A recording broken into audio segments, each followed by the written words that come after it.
Bom, gurizada, então vamos lá para o pré-prova da Unisc, né? Então, vocês que já viram os vídeos completos ali a respeito das principais dicas para a Unisc, vamos para as dicas específicas aí para esse ano, né? Então, assim, a Unisc sempre vai botar uma ou duas questõezinhas envolvendo orgânica, né? Então, vamos começar aqui por ordem de prioridade. Nós vamos ter duas questões até de orgânica numa provinha pequena. Então, quer dizer, a importância da orgânica, ela é grande aqui na Unisc, né? Nós vamos ter sempre uma das duas questões perguntando quais os grupos funcionais, então revisa lá, hidrocarboneto, álcool, éter, amina, né? Amina primária, que é aquela que tem um radical ligado a NH2, né? Amina secundária, que é aquela que tem dois radicais ligados ao NH, amina terciária, que é aquela que tem três radicais ligados ao N, lembrando que a amina sempre é com ligação simples, né? Então, nós temos aqui a primária e a secundária que tem pontos de hidrogênio, a terciária não tem, então o ponto de ebulição é mais baixo, as aminas são básicas, né? Então, coisas assim, vamos lembrar os fenóis, que muita gente confunde com álcool, né? Fenol é anel aromático, com OH, tem caráter ácido os fenóis, junto com os ácidos carboxílicos, são os dois grupos que têm caráter ácido, enquanto que a amina e a amida têm base.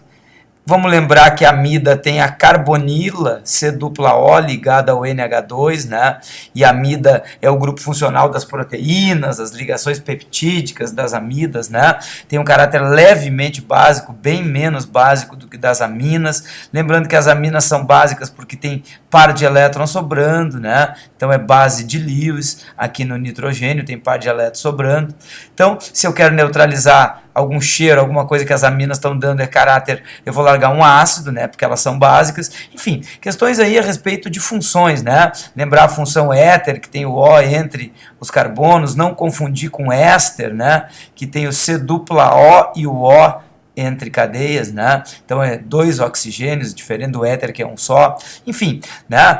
Vamos lembrar que, por exemplo, lá no meio de uma fórmula, se eu tenho éter, eu posso ter um O e um CH3, assim, né? Eles gostam de botar assim, e esta é a representação, às vezes, que aparece da função éter.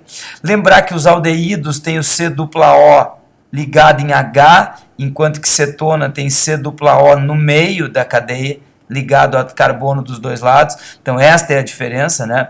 Lembrando que se aparecer isso aqui, ó, bem importante, ó, um C-O assim na ponta, ele não está mostrando o H, mas tu tem que saber que tem um hidrogênio aqui, né? Tu tem que saber que tem um hidrogênio ligado aqui, ó. Tá? Vamos fazer disfarçado aqui, ó. Isso que eu tracejei aqui não aparece, esse hidrogênio está escondido, então isso aqui é um aldeído, tá? Então algumas funções aí, tá? Vamos dar uma limpada. Outras coisas importantes aqui na orgânica. Tem caído sempre na Unisc lá a hibridização, sp3, carbono que só tem a ligação simples. Um carbono só com ligação simples. Né? Isso aqui é sp3. Um carbono que tenha uma dupla, ele é sp2. E aí é trigonal a geometria, trigonal plana, enquanto esse aqui é tetraédrico, né, o sp3. E o carbono que tem duas duplas ou uma tripla, ele é sp. Então ele é um carbono linear. Né? Lembrando que o ângulo no linear é 180, no sp2 é 120 e no sp3 é 109. Né? Então tem caído bastante. Dá uma revisada em cadeia homogênea, né? Sem heteroátomo entre carbonos, cadeia heterogênea com heteroátomo entre carbonos, cadeia ramificada, cadeia aromática, insaturada, dá uma revisada nisso, né? Também tem caído direto ligações sigma e pi, lembrando que todas as simples são sigma, numa dupla uma sigma e uma pi, e numa tripla uma sigma e duas pi. Né? Então, também direto isso na Unisc. Que mais? Dá uma revisada nos radicais, quem é metil, isopropil, né? Por exemplo, isso aqui é o isopropil, né? E esse aqui, por exemplo, é o radical fenil, o anel aromático, e se ele tiver um carbono para fora do anel aromático é o radical benzil.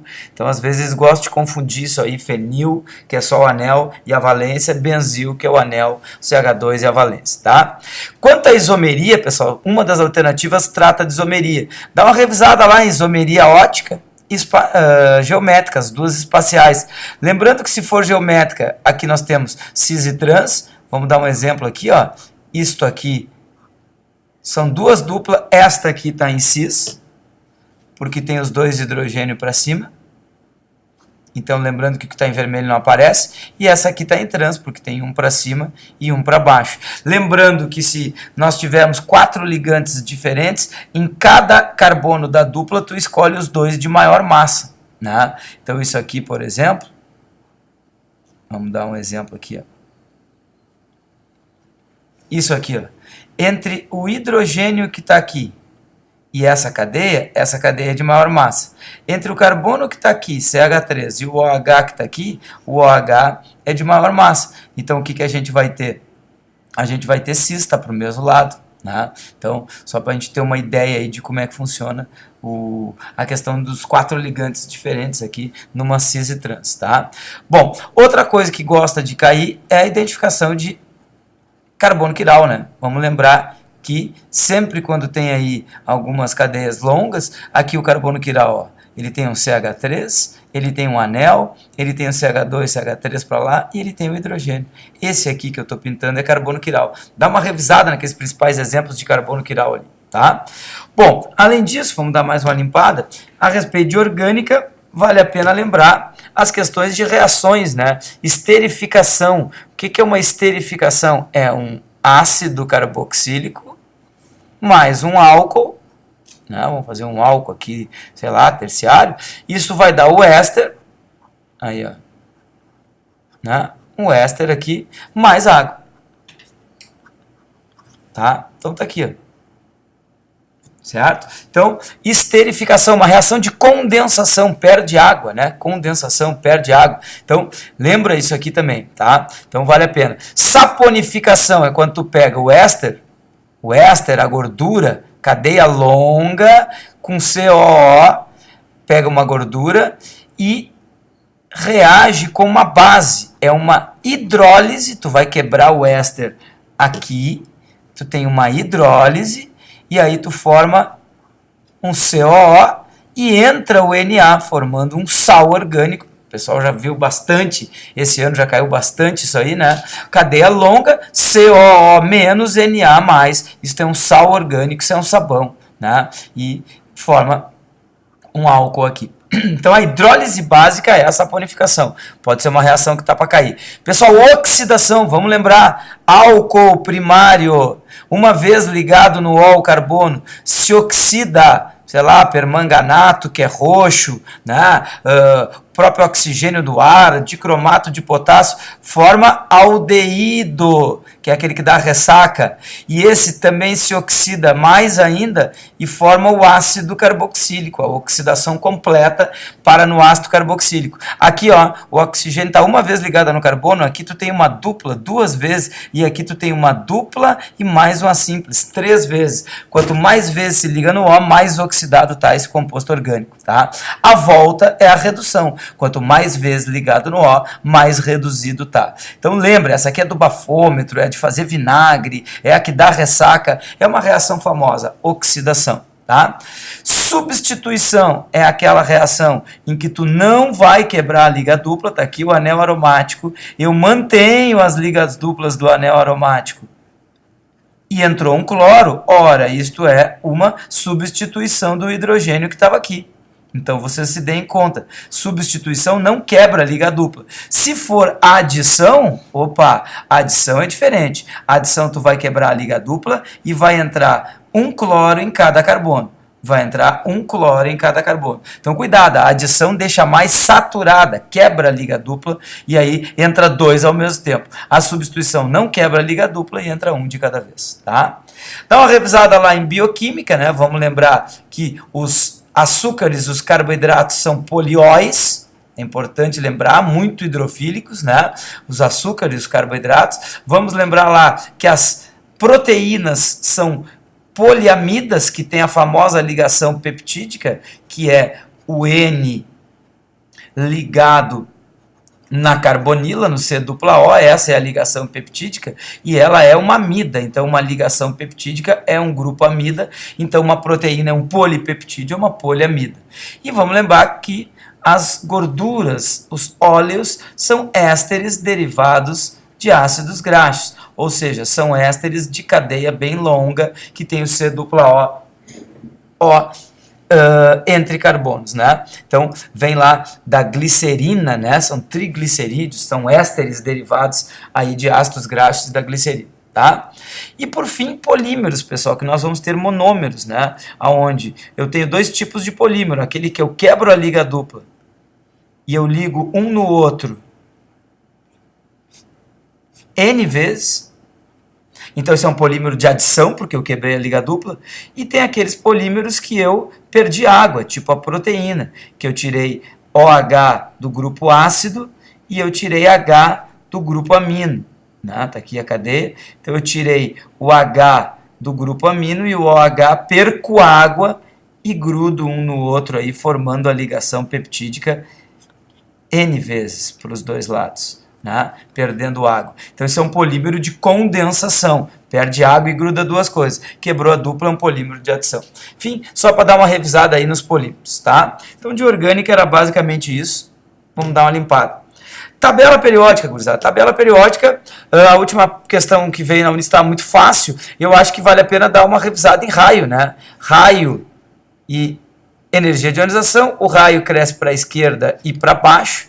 O frâncio seria o maior raio, e a energia de ionização é o oposto, cresce para a direita e para cima. O hélio é o de maior energia de ionização.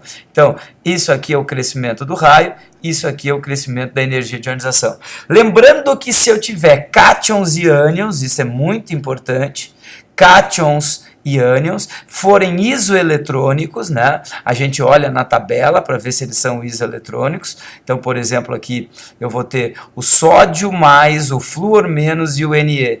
O Ne na tabela é 10. O flúor na tabela era 9, ganhou 1, foi a 10. O sódio na tabela era 11, perdeu 1, foi a 10. Todos eles são isoeletrônicos, tem 10 elétrons. Então, eu olhei na tabela esse 10, esse 9 e esse 11 aqui. Como é que fica para saber raio e energia de ionização? Olha, pessoal, o raio, quem tem mais prótons nos isoeletrônicos tem raio menor, porque mais prótons tem mais atração do núcleo e encolhe o raio. Então, o raio do sódio mais é menor do que o do neônio 0, do que o do flúor menos 1. Por quê? Porque aqui tem 11 prótons, aqui tem 10 prótons e aqui tem 9 prótons. Então, raio de isoeletrônicos, de íons. Quem tem mais prótons, encolhe, atrai mais e o raio fica menor. Quem tem menos prótons, o raio fica maior. E a energia de ionização é exatamente o inverso. Como o raio do sódio é menor, a energia de ionização dele fica maior. Então, a energia de ionização de íons, nós vamos ter o flúor, que tem poucos prótons, fácil arrancar elétron, depois vem o neônio, que tem 10 prótons, e o sódio, que tem 11 prótons, é mais difícil, como ele é mais encolhido, o elétron está mais perto do núcleo, é mais difícil arrancar elétron, então ele tem energia de ionização maior. Então, cuidado, um alcalino neutro, cuidado isso, o sódio é fácil arrancar elétron? Sim. Fácil, neutro sim. O último elétron dele é uma barbada de arrancar elétron. Já o sódio mais, os íons, ficam mais difíceis de arrancar elétron porque o cátion encolhe. Então, se algum dia perguntarem quem é o maior energia de ionização, olha, são os gases nobres quando neutros. Mas se tiver íon, os cátions têm maior energia de ionização do que os gases nobres. Então, cuidado com isso. Pode ser uma questão que eles voltem a cobrar aí, tá? E distribuição. Dá uma revisadinha lá, 1s2, 2s2, volta e meia aparece na Unisc uma questãozinha de distribuição, ok? Vamos dar uma limpadinha aqui. Pessoal, questão clássica da Unisc, inorgânica, né? Tem que olhar aplicações, então quem é lá, chuva ácida, SO3, o NO2, são responsáveis pela chuva ácida. Esse aqui gera ácido sulfúrico, esse aqui gera ácido nítrico, né? Então vamos baixar o pH muito. Vamos lembrar que o CO2 também é um óxido ácido, também gera ácido, só que gera um ácido instável e fraco, que é o ácido carbônico. Então o pH da chuva é levemente ácido, chuva normal por causa do gás carbônico. Se tiver enxofre que queima de combustíveis fósseis ou óxidos de nitrogênio, aí eu vou gerar ácido sulfúrico e nítrico, aí a chuva é muito ácida, é uma chuva ácida excessivamente, mais do que a chuva normal, tá? Vamos lembrar também calcário, barrilha, que são os carbonatos de cálcio e de sódio, eles são sais de caráter básico, porque vem de base forte, ácido fraco. Então, isto dá caráter básico, são usados para corrigir o pH do solo, corrigir o pH da piscina, são usados como antiácidos, né? O bicarbonato de sódio também é um antiácido efervescente. Fala aqui de neutralização parcial, que a Unisc gosta, ó, porque sobra um H. Isto aqui também, ó, por exemplo, sobrar um OH também é neutralização parcial, né? A Unisc já botou questões envolvendo isso. É o moicano, lembra aqui as guriazinhas, ó, faz uma depilação parcial, não deixa lisinha, deixa aqui o moicaninho aqui em cima, aqui, ó. Isso aqui é neutralização parcial. A Unisc já cobrou várias vezes isso aqui. Tá? Então vale a pena vocês se lembrarem. Se tiver lisinha, aí é neutralização total. Aí não sobrou o moicano, não sobrou o hidrogênio nem a hidroxilo. A Unisc já cobrou algumas vezes questões envolvendo isso aqui. Tá? Lembrando bem que esses aqui todos têm caráter básico porque vem de base forte e de carbonato, que é ácido fraco. Esse aqui tem base forte, que é cálcio, grupo 2, mas tem cloro. E cloro é ácido forte. Então, cuidado. Esse sal aqui, cloro, envolvendo também iodo, bromo. Grupo 17 vem de ácido forte. Se tiver amônio, que é base fraca, isso tudo, caráter ácido. Outro que tem caráter ácido, alumínio vem de base fraca. Sulfúrico vem de ácido forte. Sulfato de alumínio, um floculante para água, para tratamento da água, deixa a água ácida. Então cuidado, gurizada. Se não for grupo 1 nem 2, é base fraca. Se tiver cloro, SO4, grupo 17, iodo, bromo, eles vêm de ácido forte. Então isso dá um caráter ácido, tá? A Unisc gosta bastante disso. Caráter dos óxidos, para formar chuva ácida. Caráter dos sais, que são usados para neutralizar a acidez ou para criar acidez. Sais de caráter ácido, tá? Bom, e para finalizar a questão de inorgânica da Unisc, precipitados, pessoal. Se pedir precipitado, ele está te pedindo alguém insolúvel. Eu vou lembrar, insolúvel é base do grupo 2, que é parcialmente solúvel. Então, a cal apagada aqui, ó, hidróxido de cálcio, o leite de magnésio, a Unisc gosta disso aqui. Então, eles formam um precipitado branco, assim, líquido leitoso. Quem mais é insolúvel? Sais. Sais, pessoal, que tenham cloreto de prata, iodeto de prata, grupo 17 com a prata, são sais precipitados, sais insolúveis.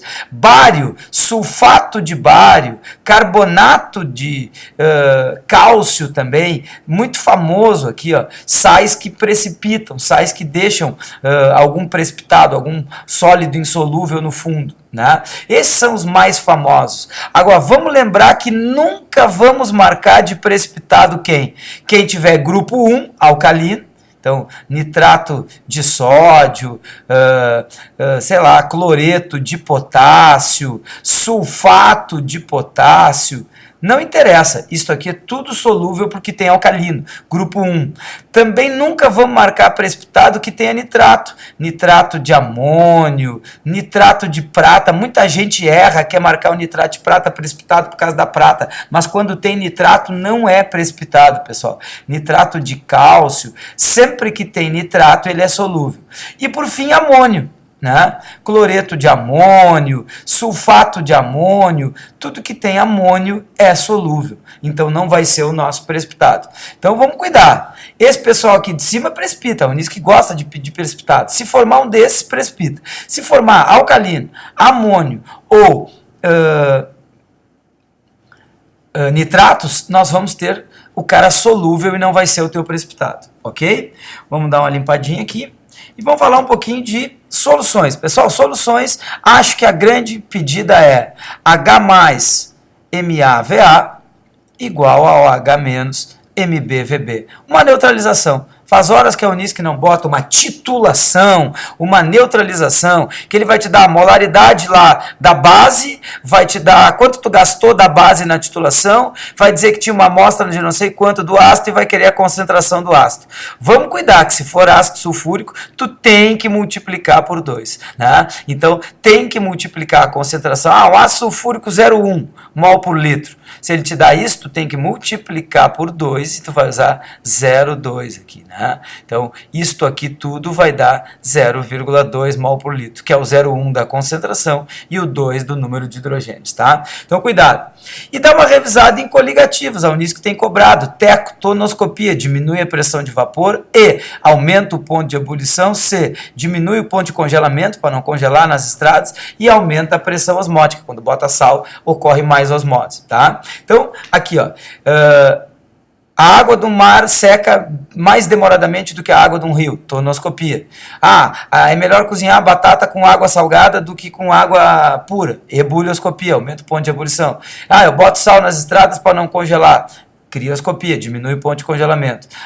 E eu boto sal na carne para que faça charque e dure mais, ocorre mais osmose e a carne resseca, osmoscopia. Tá? Então dá uma revisada. Lembrando que se tiver que comparar soluções, qual tem mais pressão de vapor ou qual tem mais ponto de ebulição, e ele te dá lá 0,1 mol por litro, primeiro não pode ser em grama, tem que ser em mol. Se tiver em grama, tu tem que transformar para mol. E depois vamos lembrar, se for iônico, pessoal, tu tem que multiplicar pelo número de íons. Então aqui é 0,1, mas como é sal de cozinha, eu vou ter que multiplicar por 2, e vai acabar sendo 0,2 para que tu compare lá. Então cuidado isso, soluções iônicas eu tenho que multiplicar pelo número de íons para avaliar as coligativas, ok?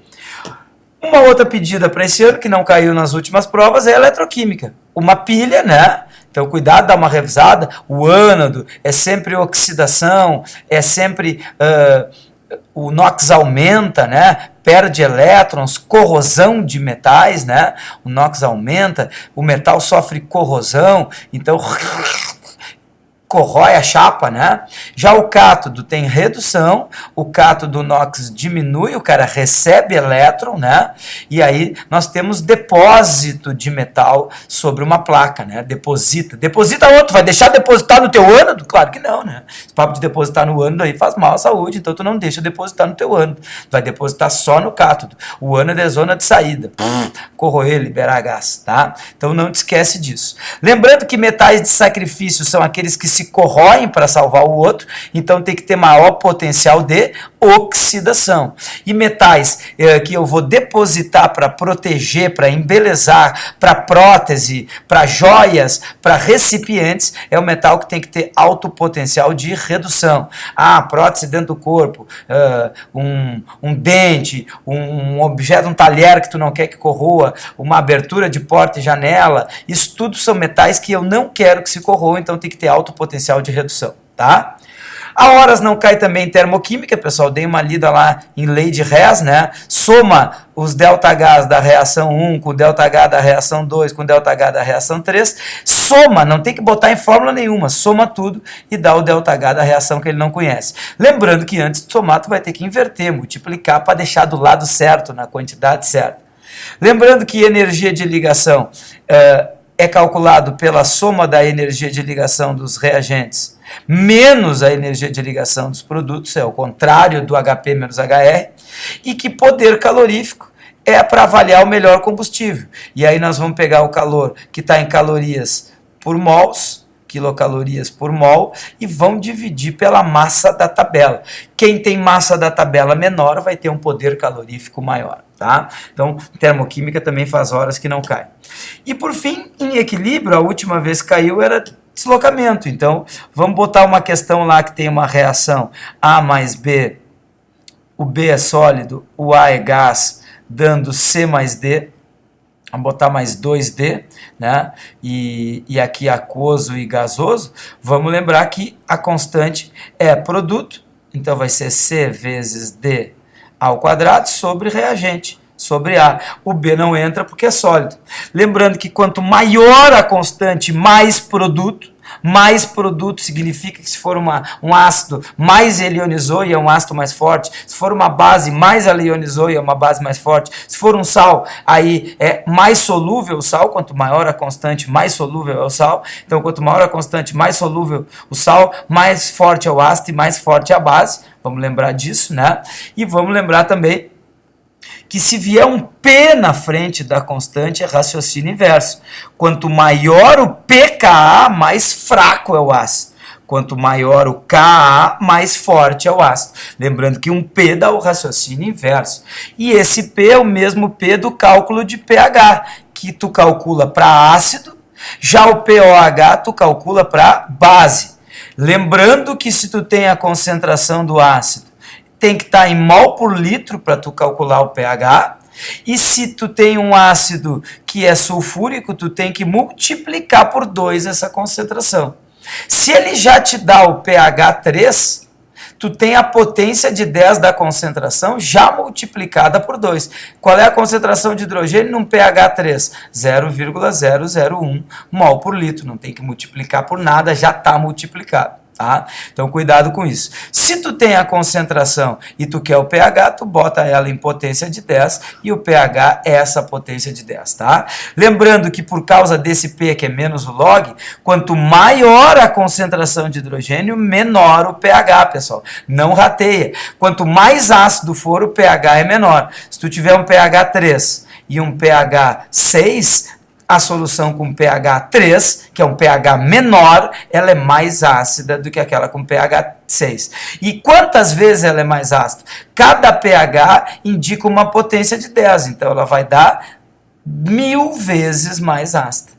1000 vezes mais ácida a pH 3 do que a pH 6. Então toma cuidado com isso. Lembrando que se tu tem uma concentração de uma base, 0,01, tu tem 10 na menos 2. Ah, o pH é 2? Não, o pOH é 2. Se é base, primeiro tu acha o pOH. Aí tu diminui de 14. O pOH é 2, diminui de 14. O pH é 12. Lembrando que base sempre tem que ter pH maior que 7. E quanto maior for o pH, pH 8 e pH 12. O pH 12 é mais básico. 10.000 vezes mais básico, porque é 10 na 4, né? A diferença de concentração de hidrogênio. Cada pH é 10 vezes. Então, como tu tem 4 pHs, tu tem 10 na 4, então tu tem 10.000 vezes mais base aqui do que aqui, tá? Cuidado, para finalizar, vamos dar uma lembrada lá nos indicadores, né? Se o meio é básico, o papel de tornassol é azul, e a fenolftaleína é rosa. A fenolftaleína é rosa. Lembrando que ácido é o contrário. Ácido, nós temos vermelho no tornassol e incolor na fenolftaleína, né? Incolor na fenolftaleína. Pode ser que caia alguma coisinha envolvendo inorgânica e tal e ver o caráter. Lembrando, isso aqui, ó, que é um calcário, que é um sal de caráter básico, se eu botar no tornassol, fica azul. Se eu botar na fenolftaleína, fica rosa. Tá? Já esse outro sal aqui, que é o sulfato de alumínio, se eu botar no tornassol, ele fica vermelho. Se eu botar na fenolftaleína, ele fica incolor. Tá? Então, uma breve revisãozinha aí de indicadores, ok? Bom, boa prova para vocês. Eu acho que com isso, dá uma revisada nisso tudo aqui e vocês vão ter pelo menos aí metade das questões envolvendo. Vai cair também, já ia me esquecendo uma coisa, tem caído uma envolvendo cálculo, provavelmente gases ou uma estéquio. Então, dá uma revisada lá no PV-NRT, dá uma revisada ali, reagente limitante, questõezinhas envolvendo estéquio, não te esquece de montar a reação, de fazer o balanceamento, não te esquece se ele pedir porcentagem, aquele cálculo que tu fez é para 100% e aquele cálculo específico que ele obteve na hora é para X%, porque vai cair uma questãozinha envolvendo cálculo, uma só, e eles vão cobrar ou soluções, MA, VA, MBVB, como eu já falei, ou vai cair uma questão de PV-NRT, como tem caído nas últimas provas, gases, né? Ou então uma estéquiozinha, tá ok? Boa prova para vocês, na sequência a gente se fala. Beijo nas gurias, abraço nos guris, tchau!